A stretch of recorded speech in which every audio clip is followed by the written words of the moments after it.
Alright, this is just a quick video to show how I will scan cards in from graded holders into my computer and fix the aspect ratio and everything like that for a friend. So what I've already done is taken a lens cloth and cleaned off the scanner bed as well as wiped down the PSA card holder slabs with the cloth as well. And I've already got the driver for the scanner installed on the computer, and I have this program called GIMP, which stands for New Image Manipulation Program, and I use that to modify or edit the images. So first I'll tell it to create from scanner or camera, and then I want to use my Epson Perfection scanner or whatever scanner you might have. You can select it, and then first, before you start off, you can do a preview scan, and that'll show you what's actually on your scanner. It takes a couple seconds here because the scanner's not warmed up, so just bear with me while that goes.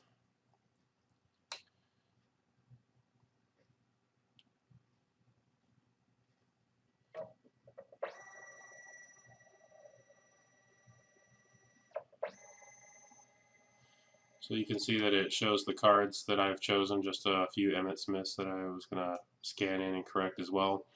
And so I'll mark the area just to grab those cards.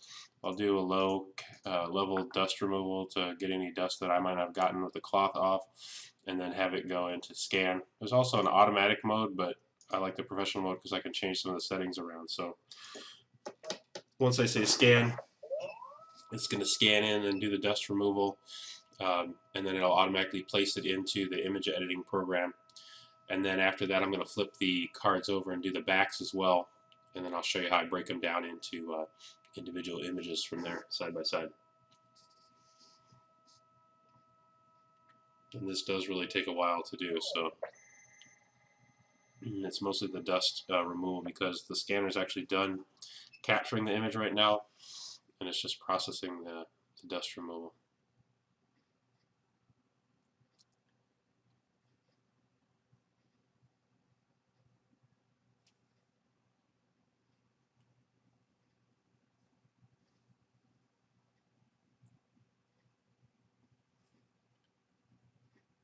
There we go.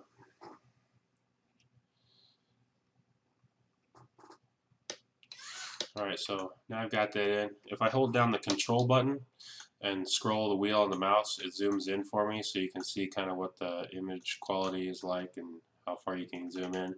I have my scanner set to 600 dpi just because I feel like that captures more of the image while I'm working with it and modifying it, and then after I get it how I want it, then I'll shrink it down to a reasonable size for publishing on PSA's website. So that's the front. Now I'm just going to stop for a second, and I'm going to put flip the cards over and do the back side pretty similar to the way I did the front side. The only difference is I'm just going to briefly toss them over in the scanner.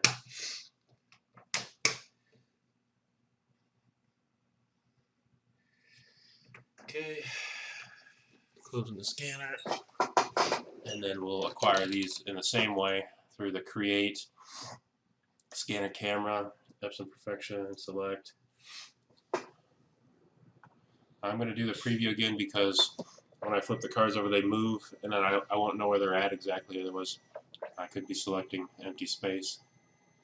Turns out I put them pretty doggone close to exactly in the right spot, so I can just go ahead and scan again. And you'll notice the cards aren't perfectly straight. It's almost impossible to get them exactly right. But we'll fix them up in the image manipulation program real quick. And I'll kind of step by step tell you exactly what keystrokes I'm pressing and why I'm doing whatever I'm doing. So if you want to try it yourself, you can.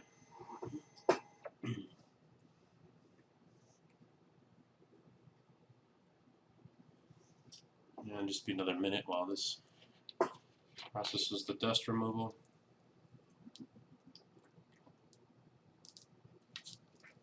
You can see a big difference in the PSA flips, those reflective ones that are in the new holders on top.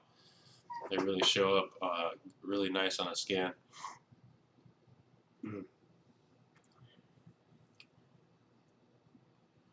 Okay, so got both of the scans in here, front and back.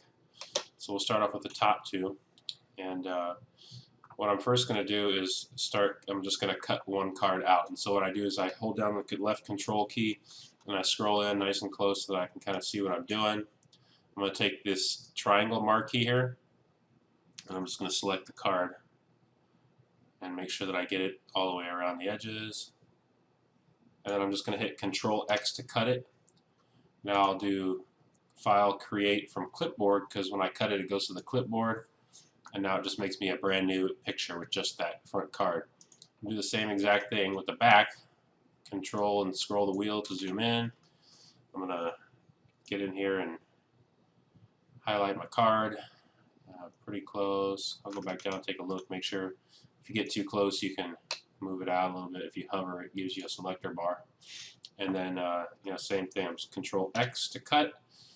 File, Create from Clipboard makes a new thing with just the back. And so it looks pretty good. You can see that I still got to get the edges a little tighter to make it perfect. And then I'll have to mess with the aspect ratio once I do that, because it will have changed the width and height from what it should normally be.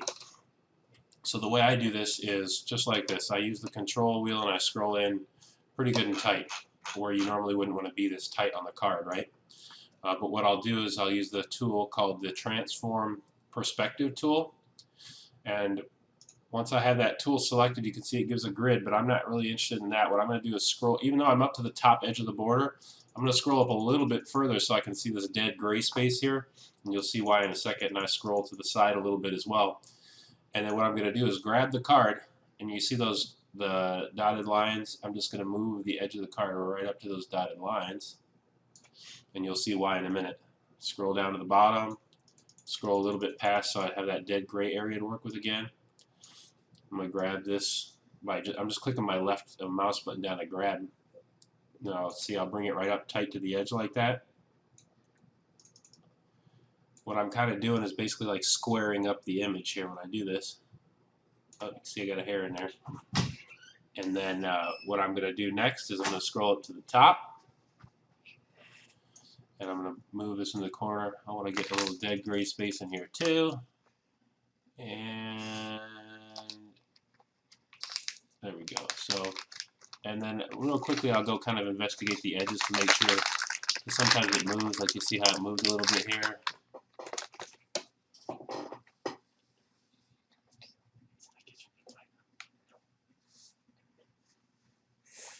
So you can see it moved a little bit. Sorry, my daughter came up to me there and asking me a question. So I'll just go check the edges. They look pretty good. So I'll zoom out. And so when I hit transform, you'll notice after a second it'll process, and now the card's perfectly squared. I'll do image, flatten the image to take away that extra border that appeared to be there. And so here's the card. It's a little bit crooked inside the holder, which is not ideal, but anyway, now the card is square. Now I have to get it kind of like the aspect ratio to its true. Excuse me. So I'll go to image. I'll go to scale. And earlier I figured out that to keep the width and height the same, that I wanted it would need to be a specific size in order for me to figure it out. So I came up with this chart. So for standard holder cards, it'd be 1873 by 3200 is the first what I would do. So 1873. I take off that little lock right here, and it lets me put whatever I want. Otherwise, it makes the sides stay a certain ratio to one another. And we're trying to fix the ratio, so we don't want that. You'll say scale, and then now the height and width are the correct height and width of a card. And then next, I'll do basically the same exact thing with the back. I'm going to zoom way in. I'm going to get to the side and to the top. Move over a little extra to give that dead space. Same thing here. And then I'm going to do transform, perspective. And what this tool is really for is if you took a picture of something from like a side angle and you wanted to make the picture look correct, you could stretch it. You know what I mean? See how it does like that? But I'm using it for a different reason. I'm just using it to true up a crooked scan. So it's not really what it's intended for, but it's pretty cool. So I'm just doing the same thing. I just grab it, drag it up until it gets exactly how I want it. And I know that this little dotted line border is perfectly true on all sides, so all I got to do is just match it up, and it's perfect.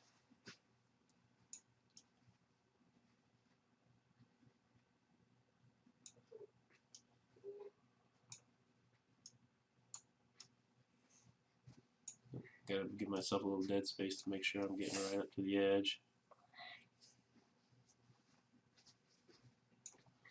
And then, like I said before, I'll go kind of inspect the borders. Yeah, like there in the middle, you see how there's a little bit of space. I don't really like that, so I'll probably go to the bottom and move that over a little bit just to cut off that dead space. There we go. And then on the top edge, that's just kind of the shine and how it is. So it looks pretty good. I'm satisfied with that. So I'll transform. It'll fix the edge. I can basically, to zoom out or zoom in, I'm just holding down Control. I scroll down the wheel, I zoom out. Scroll up the wheel, I zoom in.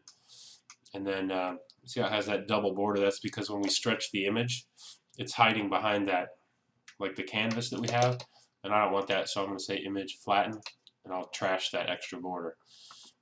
Again, I got to go to scale the image to make it true to the the aspect that it should be. So it was 1873, and then I'm going to click on this little guy to break that chain, and then 3200, and it doesn't try to fix the width again when I change the height. I scale it, and now both of these images are 1873 by 3200, and then they're both perfectly square.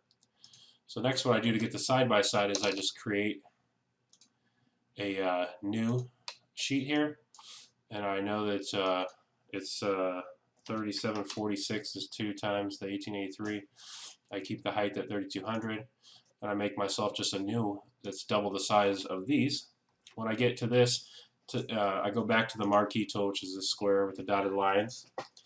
And what I'm going to do is to select the whole image, Control A, then Control C copies it into the clipboard. I go back to my blank sheet here, Control V to paste it in. I'm going to grab the Move tool here, and then I'm going to hold Shift and I'm going to left arrow because it makes the image kind of jump in big steps. Get it pretty close, right? Then the left arrow without the Shift kind of moves it tiny. Now I need to get right in there and make sure I'm getting it exactly to the edge. So I'm going to Control and then scroll up to get way in there. And now I'm going to use that arrow till it's perfect, right? And then I'm going to zoom out again. I go to the other, the back image, Control A to select all, Control C copy, move back to my new thing, Control V, paste it in. I'm already on the Move tool, and so I'm going to Shift and then right arrow this time to get over. Oh, went too far. I can just go back and then just hold down the right arrow and it kind of creeps over.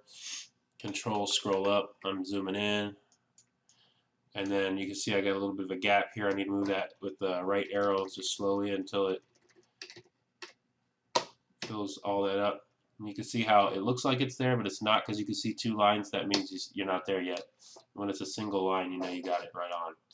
So I'll Control, scroll down to zoom out, and then I'll do Image, Flatten Image, and that will make one image with the card, all saved up like that. And so what I'll do then, for me, I like it at this size for an original, and I keep the certification number on there on my original, and then I'll export it to a JPEG file. And so, like for this example, I'll go find an 89, so I don't have to type the whole thing over again. I'll put 1989 Florida Gators.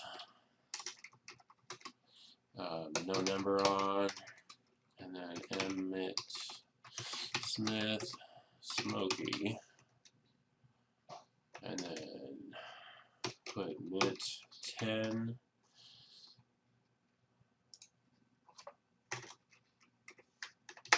and then front and reverse. I started naming them like that, long story, but good reason. So I put the originals in the scans folder and I save it there. And then for the ones that I'm going to actually put on, what I'll do is I'll take this marquee tool and zoom way in, find the cert number, and I'll select it like this. And I'll also cover the barcode because someone could potentially get that certain number off the barcode. And it looks like I got it all right. So I'll take the little dipper tool here, or the color picker tool. I'll pick a light area, edit, fill with foreground color, and it's filled that whole area I had selected. I'll use the marquee tool, just click anywhere, and I can now control scroll down to zoom out.